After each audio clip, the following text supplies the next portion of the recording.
आज की कहानी है 5 बेटियों वाली सास। भाभी, आप यह क्या कर रही हो? भैया इस दुनिया में नहीं है तो क्या हमसे भी आपका रिश्ता खत्म हो गया जो आप इस तरह घर छोड़कर जा रही हो? निशा ने अपनी भाभी पिंकी को रोकते हुए कहा।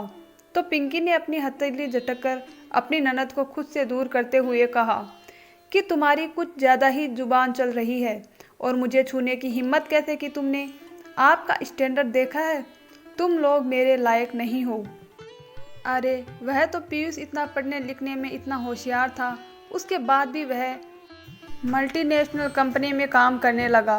वह मुझे बहुत पसंद था, इसीलिए मजबूरी में मुझे तुम लोगों के साथ रहना पड़ रहा था। अब पीयूष इस दुनिया में नहीं है तो मैं तुम लोगों के साथ क्यों रहूँगी?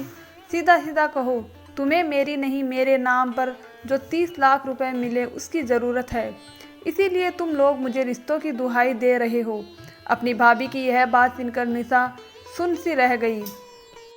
पीछे खड़ी सास सुनीता जी अपनी गीली आंखों को अपने पल्लू के जोर से पोंछते हुए बोली, बहू तुम ऐसी बातें क्यों कर रही हो? मैंने शुरुआत से ही तुम्हें बेटी की तरह प्यार किया है, फिर भी तुम हमें इस दुख के समय में अकेले छोड़कर जा रही हो। पिंकी गरजते हुए बोली, तो क्या करूं? मैं तुम बुढ़िया और तेरी 5 बेटियों की जिम्मेदारी उठाऊं? इन लोगों को पढ़ाऊं लिखाऊं, इनकी शादी करवाऊं और यहीं पर ज़िंदगी बर्बाद कर दूं? उसके बाद मेरा क्या होगा? मुझे तो अब सिर्फ अपनी ज़िंदगी के बारे में सोचना है। पीयूष अब इस दुनिया में नहीं है तो मुझे अपनी ज़िंदगी में आगे बढ़ना है। तुम लोगों के चक्कर में मैं अपनी ज़िंदगी बर्बाद नहीं कर सकती हूँ। वैसे भी मुझे लगता है तुम लोगों की टेंशन लेकर ही उसे हार्ट अटैक आया होगा, वरना मैं तो उसका कितना ध्यान रखती थी और उसे कितना प्यार करती थी। और मम्मी जी, आपने क्या सोचकर इन 5 बेटियों को जन्म दिया? पीयूष तो आपका बड़ा बेटा था, फिर बेटियों की लाइन लगाने की क्या ज़रूरत थी? बेटा तो हो ही गया था ना आपको। बहू की यह बात सुनकर सुनीता जी स्तब्ध सी रह गई। वह अपनी बेटियों को जान से भी ज़्यादा प्यार करती थी। उनका गला भर आया, लेकिन उनकी आंखों से गुस्से की चिंगारी निकलने लगी। वह कहने लगी, नालायक निकल जा मेरे घर से, मैं तुम्हारी शक्ल भी देखना नहीं चाहती हूँ। तुझे तो करना ही कर, लेकिन मेरी बेटियों पर उंगली उठाने वाली तुम कौन होती हो? यह मेरी बेटियाँ हैं, मैं देख लूँगी कि मुझे क्या करना है उनकी देखभाल के लिए। मैंने तुझे मेरे घर की बहू इसलिए नहीं बनाया था, मैं सोच रही थी कि तुम हमारा परिवार हो, इसीलिए तुम साथ रहने के लिए कर रही थी। मेरे बेटे ने अपने सारे अकाउंट में तुझे नॉमिनी बनाया तो तू इतनी अकड़ दिखा रही है। ले जा, सारे रुपए लेकर चली जा। मुझे एक फूटी कोड़ी भी नहीं चाहिए। तेरा हिसाब किताब तो भगवान जी देखेंगे। यह एक माँ के दिल से निकली हुई हाँ है। उनकी 5 बेटियां उनके कंधे से लिपट कर सिसक कर रोने लगी। भैया के जाने का दुख तो था ही, साथ ही आज भाभी से भी सारे रिश्ते खत्म हो गए थे।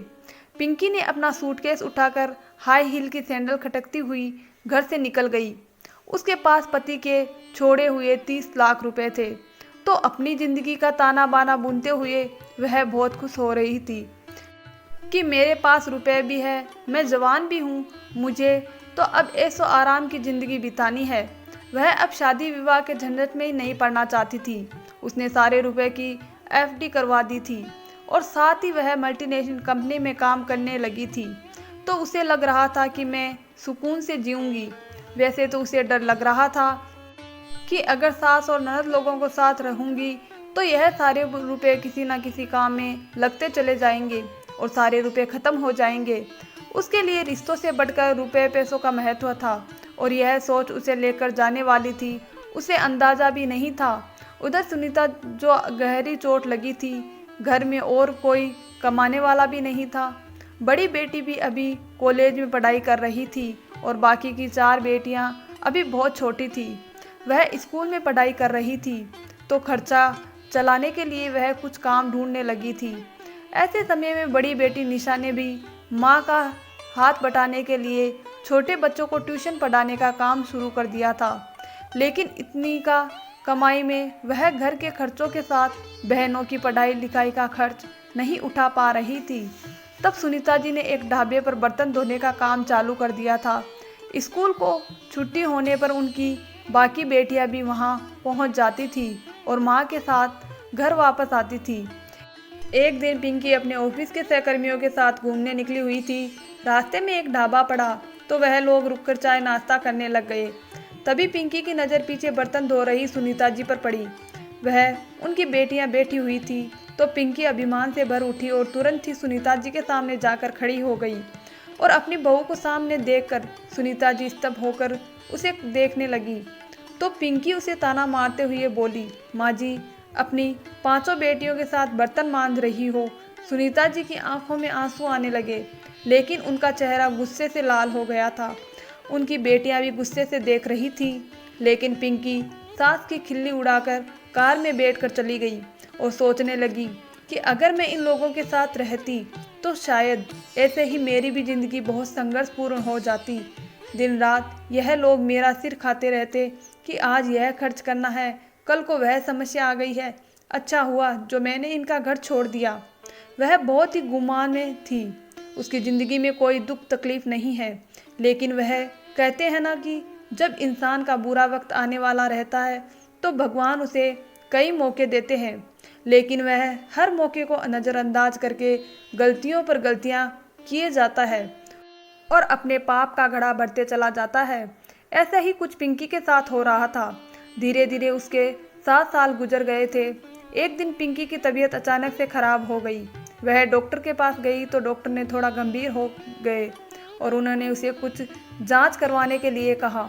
जब रिपोर्ट आई तो उसके पैरों तले ज़मीन खिसक गई, क्योंकि डॉक्टर ने बताया कि उसको कैंसर हो गया है। पहले तो शुरुआत में पिंकी को थोड़ा बहुत बुरा लगा। अब ऐसे में उसको अपनी मम्मी पापा की याद आई।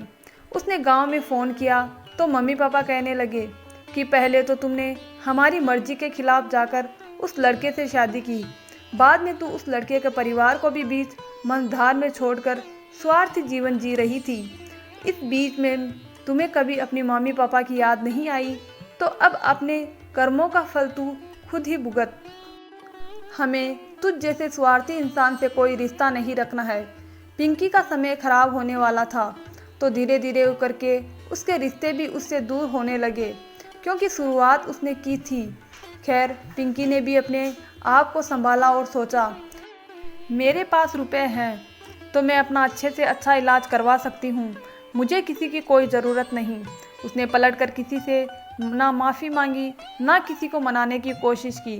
वह अभी भी अहंकार में थी। जिसके पास रुपए हो वह अकेले दम पर अपनी ज़िंदगी जी सकता है। धीरे धीरे उसका इलाज चल रहा था। इसी बीच एक दिन उसके ऑफिस में इनकम टैक्स डिपार्टमेंट का छापा पड़ा और एक गबन के मामले में मैनेजर की टीम के साथ पिंकी का भी नाम जुड़ गया। उसने भी कंपनी के साथ धोखा किया। पिंकी की नौकरी चली गई। वह परेशान हो गई। बड़ी मुश्किलों से पुलिस ने उसकी जान छूटी, लेकिन अब कोई भी कंपनी उसे काम देने के लिए तैयार नहीं थी। पिंकी परेशान हो गई थी, क्योंकि उसके इलाज में अभी काफ़ी पैसे खर्च हो गए थे। आखिरकार वह थक हार कर हर जगह नौकरी ढूंढने लग गई।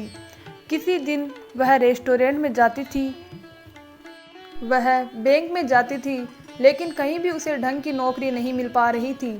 उस पर सभी मुसीबतों का पहाड़ एक साथ टूट पड़ा था। वह दिन रात तनाव में रहने लगी। उसकी काम पूंजी भी लगभग ख़त्म होने लग गई थी। एक दिन वह 5 स्टार होटल में रिसेप्शनिस्ट की नौकरी ढूंढने के लिए गई। वहां पर जब उसे होटल की मालकिन से मिलवाया गया तो उसके होश उड़ गए, क्योंकि होटल की मालकिन कोई और नहीं बल्कि सुनीता जी ही थी। सुनीता जी को सामने देखकर वह रोने लगी। आज उसके आंसुओं का बांध टूट पड़ा। वह सुनीता जी के पैरों में गिर गई और कहने लगी, माँ जी, मैं बर्बाद हो गई हूँ, मेरे पास कुछ नहीं बचा, मैं गंभीर बीमारी का शिकार हो गई हूँ। इतना कहकर वह रोने लगी। सुनीता देवी की बहुत दयालु स्वभाव की थी, तो वह कहने लगी, एक दिन जब मैं ढाबे पर बर्तन मांज रही थी तब तूने मेरी खिल्ली उड़ाई थी। उसी दिन मेरी बड़ी बेटी ने मन ही मन प्रण ले लिया था कि वह मेरे लिए बहुत बड़ा होटल खोलेगी। जिन बेटियों के लिए तुमने मुझे इतना कुछ सुनाया था, आज वो मेरी 5 बेटियां पढ़ लिख कर सरकारी नौकरी लग गई है। उन बेटियों ने ही आपस में मिलकर यह होटल खोला है, जिसकी मालकिन उन लोगों ने मुझे बनाया है। लेकिन अपने समय में मैं तुझे नहीं भूलूंगी। मैं तुझे नौकरी दे सकती हूँ, इससे ज़्यादा कुछ नहीं कर सकती हूँ। तुमने जिस तरह से रिश्तों को कुचल कर आगे बढ़ने की कोशिश की, तो तुम्हारे साथ यही होना था। अब रिश्ते इतने ख़राब हो चुके हैं कि हम साथ तो नहीं रह सकते, लेकिन तुम चाहो तो यह नौकरी कर सकती हो। अब पिंकी किस मुंह से वहाँ पर नौकरी करती। वह सिर झुकाए हुए होटल से बाहर निकल गई और सोचने लगी कि मैंने अपने अच्छे समय में भी मजबूती का साथ मजाक उड़ाया, शायद मुझे उसी की सज़ा मिल रही है। खैर, कुछ दिनों में उसे एक छोटी सी नौकरी मिल तो गई थी, लेकिन वह डिप्रेशन में चली गई थी कि उसकी ज़िंदगी के साथ यह क्या हो गया। दोस्तों, आपको हमारी ये छोटी सी कहानी कैसी लगी? आपकी राय हमें कमेंट बॉक्स में ज़रूर बताएं। अगर चैनल पर नए हैं तो प्लीज़ चैनल को सब्सक्राइब ज़रूर कीजिए और वीडियो को शेयर कीजिए। धन्यवाद दोस्तों।